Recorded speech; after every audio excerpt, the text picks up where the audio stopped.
بسم اللہ الرحمن الرحیم۔ آج ہم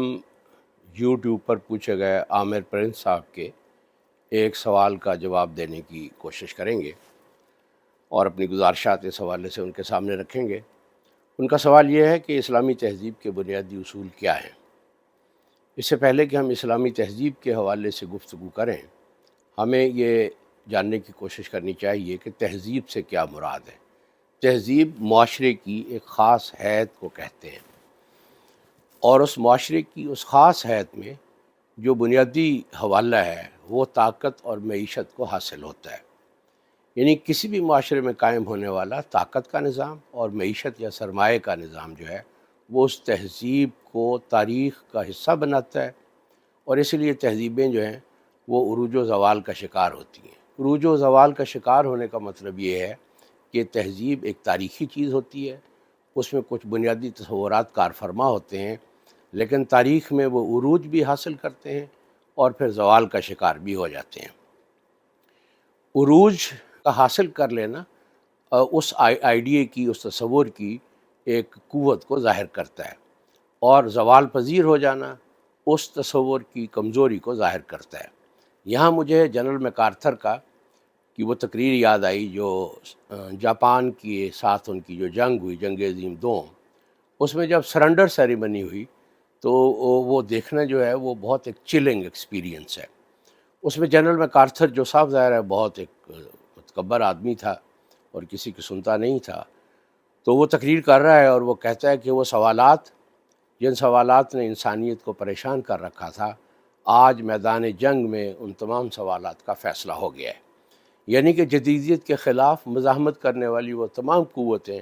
جو جنگ عظیم اول یا جنگ عظیم دوم میں سامنے آئیں، وہ سب شکست کھا گئیں، اور جدیدیت بلا شرکت غیر پوری دنیا پر حکمران ہو گئی۔ اب سوال یہ ہے کہ جو جدیدیت جس تہذیب کو جنم دیا، اس تہذیب میں طاقت اور سرمایہ کے کچھ اصول ہیں۔ ہم اس تفصیل میں نہیں جاتے، ہم صرف یہ عرض کرنے کی کوشش کرتے ہیں، میں یہ صرف گزارش کرنا چاہوں گا کہ اسلامی تہذیب کے طاقت کے حوالے سے کچھ اصول ہیں اور سرمایہ کے حوالے سے کچھ اصول ہیں۔ طاقت کے حوالے سے شریعت یہ مطالبہ کرتی ہے کہ مسلم معاشرہ جو ہے وہ فرد، معاشرہ اور اجتماع جو ہے وہ شریعت کے تابع ہوں، اور اگر سیاسی طاقت شریعت کے تابع ہو تو اس کی بنیادی ترین ذمہ داری جو ہے وہ عدل قائم کرنا ہے، اور اس کے بعد حدود کا نفاذ ہے اور جہاد کا اعلان ہے۔ یہ تین سیاسی طاقت کی بڑی ذمہ داری ہیں۔ اور دوسری طرف وہ سیاسی طاقت جو معاشی نظام قائم کرتی ہے، اس کا بنیادی اصول یہ ہے کہ وہ سود سے پاک ہو، اور اس میں زکوٰۃ کا نظام قائم کیا جائے کہ لوگوں سے زکوٰۃ جو ہے وہ وصول کی جائے، اور جو اسے انکار کرے اس سے بالجبر اسے وصول کیا جائے۔ تو یہ طاقت اور معیشت کے یہ جو پہلو ہیں، یہ اگر اکٹھے ہو جائیں اور اس بنیاد پر دنیا میں طاقت کا کوئی نظام قائم ہو جائے، اور وہ طاقت کا نظام وہ معاشی نظام قائم کرنے کے قابل بھی ہو جائے، تو ہم اسے کہیں گے کہ دنیا میں اسلامی تہذیب کا قیام جو ہے وہ واقعاتی طور پر ہمارے سامنے آ گیا ہے۔ اس وقت جو سیاسی طاقت ہے دنیا میں، یعنی جدیدیت کی اساس پر بننے والے معاشرے، طاقت کی حیت اور سرمایہ کی حیت، وہ اس چیز کی ضد عین ہے۔ یعنی جو سیاسی طاقت ہے وہ اپنے آپ کو نہ صرف ساورن سمجھتی ہے، بلکہ وہ کسی بھی ایسی ماورائی حقیقت پر یا ماورائی ہستی پر یقین نہیں رکھتی جس کے احکامات پر عمل کرنے کے لیے وہ اپنے آپ کو پابند سمجھتی ہو، اور وہ اس طرح کے چاہیں وہ قانون بنا سکتے ہیں، اور وہ قوانین جو ہیں وہ عام طور پر جو ول آف دا پاورفل ہے اس کو ریپرزینٹ کرتے ہیں۔ یعنی معاشرے میں جو مقتدر طبقہ ہوتا ہے وہ قوانین زیادہ تر اس کی ول کو ظاہر کرتے ہیں، اور اس میں ضروری نہیں ہے کہ عدل وہ قائم کرنے میں معاون ہوں۔ اسی طرح سے جس طرح کی معیشت جو ہے وہ قائم کرتے ہیں وہ سود پر مبنی ہوتی ہے۔ جدیدیت کے پیدا کردہ معاشروں میں میری گزارش یہ ہے کہ سود سے بھی بہت بڑا مسئلہ وہ پیداواری عمل ہے جس کے ذریعے سے معیشت جو ہے وہ خوشحالی کی طرف گامزن ہوتی ہے۔ جو انسان پیداواری عمل میں داخل ہو جاتا ہے، اس انسان میں کچھ ایسی نفسی اور کچھ ایسی روحانی اور اخلاقی تبدیلیاں واقع ہوتی ہیں کہ وہ بتدریج جو ہے وہ ڈی ہیومنائز ہو جاتا ہے۔ بطور مسلمان یہ ہماری ذمہ داری ہے کہ ہم جدیدیت کے پیدا کردہ پیداواری عمل کو سمجھنے کی کوشش کریں اور اس کو ہیومنائز کرنے کی کوشش کریں۔ یہ صرف اسی صورت میں ممکن ہے کہ ہم جدیدیت کو اس کے تمام مظاہر سمیت اس کے جو معاشی، سیاسی،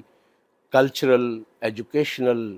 اور جو سائنٹیفک خاص طور پر جو مظاہر ہیں ان کو سمجھنے کی بصیرت کے ساتھ استعداد رکھتے ہوں، اور اس میں جو چیزیں شریعت کے خلاف ہیں ان کو جانتے ہوں، اور ان کا تدارک کرنے کے جو ذرائع اور وسائل ہیں ان سے بھی ہم باخبر ہوں۔ مجھے امید ہے کہ یہ بات جو ہے وہ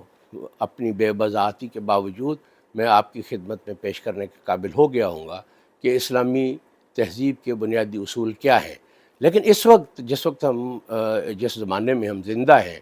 ہم دیکھتے ہیں کہ اسلامی تہذیب جو ہے، یعنی اس کے جو پرانے پاور سٹرکچرز تھے، اس کے معیشت کے جو سٹرکچرز تھے، وہ سب شکست کھا چکے ہیں، وہ مکمل طور پر منہدم ہو چکے ہیں،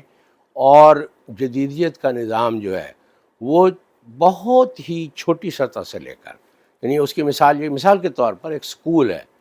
کسی جگہ سکول اگر قائم ہے تو وہ سکول جو ہے وہ تمام تر ان وسائل سے قائم کیا گیا ہے جو جدیدیت نے پیدا کیے ہیں، اور وہ جس انسان کی تشکیل کر رہا ہے وہ ہم بے خبری میں جدیدیت کے نہ صرف اعلی کار ہیں بلکہ ہم اسے عین اسلام سمجھ کر اس کو آگے بڑھاتے ہیں۔ یعنی اس وقت دنیا میں تمام تر وہ وسائل جن پر معاشرے قائم ہیں وہ جدیدیت کے فراہم کردہ ہیں، اور اس میں سب سے بڑے وسائل جو ہیں وہ سیاسی اور سرمایہ سے تعلق رکھتے ہیں۔ اس لیے ہماری بنیادی ترین ذمہ داری یہ ہے کہ ہم اپنے دین کے تقاضوں کو اور مطالبات کو مد نظر رکھتے ہوئے جدیدیت کا گہرا مطالعہ کریں، اور وہ چیزیں جو انسان کو انسان نہیں رہنے دیتی، جو معاشرے میں عدل کو قائم کرنے میں موانعات کے طور پر کام کرتی ہیں،